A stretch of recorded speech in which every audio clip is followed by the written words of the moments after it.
जब मन को हम नाम जप में लगाएंगे, ध्यान दीजिए, तो अव्यर्थ कालत्वम, हमारा समय व्यर्थ नहीं जाएगा।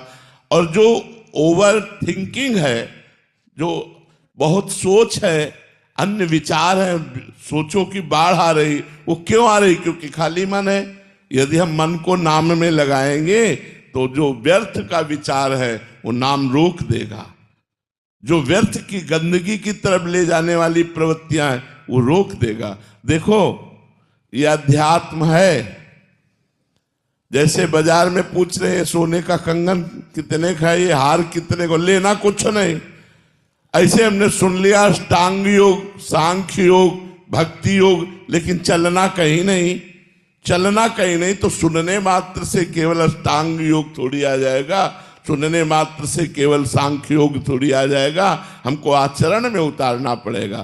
तो पहला आचरण है भगवत स्मृति, हमारी निरंतर बनी रहे। हमें वही कर्म करना है, वही बातचीत करनी है। अगर हमारे द्वारा भगवत चिंतन नहीं होता है तो व्यर्थ चिंतन को कोई रोक नहीं सकता। कर ले उपाय, कोई उपाय करके देख ले। व्यर्थ चिंतन को, निगेटिव चिंतन को, जो हमें आज डिप्रेशन में ले जा रहा है, अगर रोक सकता है तो नाम रोक सकता है। आप राधा राधा जप के देखो, अगर आपके टेबलेट न छूटने लगे डिप्रेशन की तो बताना। आप राधा राधा जप करो, अगर आपकी मानसिकता में आनंद ना आए तो बताना।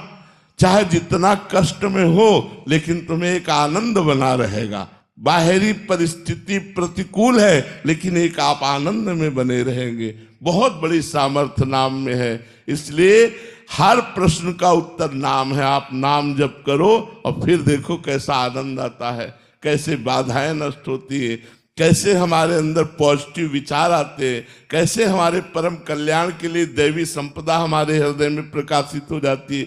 हम नाम जप नहीं करेंगे, केवल योग सुनेंगे, तो योग सुनने मात्र से हमारा कल्याण थोड़ी होगा। हलवा की पूरी प्रक्रिया हमने जान ली, कभी बना के खाया नहीं तो फायदा क्या हुआ? अरे कम से कम एक बार बना के पा तो ले, प्रक्रिया जान गए।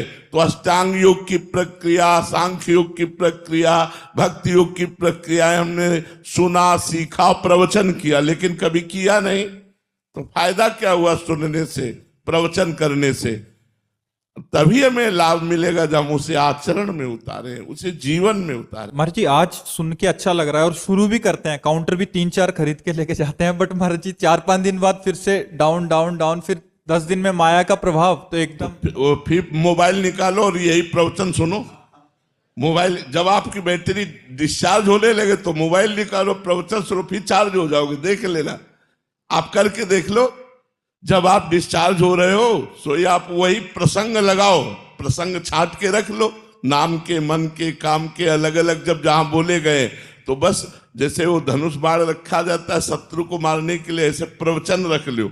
जब आपका मन चंचल हो, संसार में जाने लगे, भोगों में जाने लगे, तो नाम की महिमा और भोगों की निस्सारता जब आप सत्संग से सुनोगे, फिर मन में उत्साह आएगा और फिर आप भगवान की तरफ चल पड़ोगे। इसीलिए बिना सत्संग के कोई परमार्थ की यात्रा नहीं कर सकता है। परमार्थ का प्रारंभ और परमार्थ का मध्य और परमार्थ की पूर्णता सत्संग से ही होती है, केवल साधु संग से ही होती है।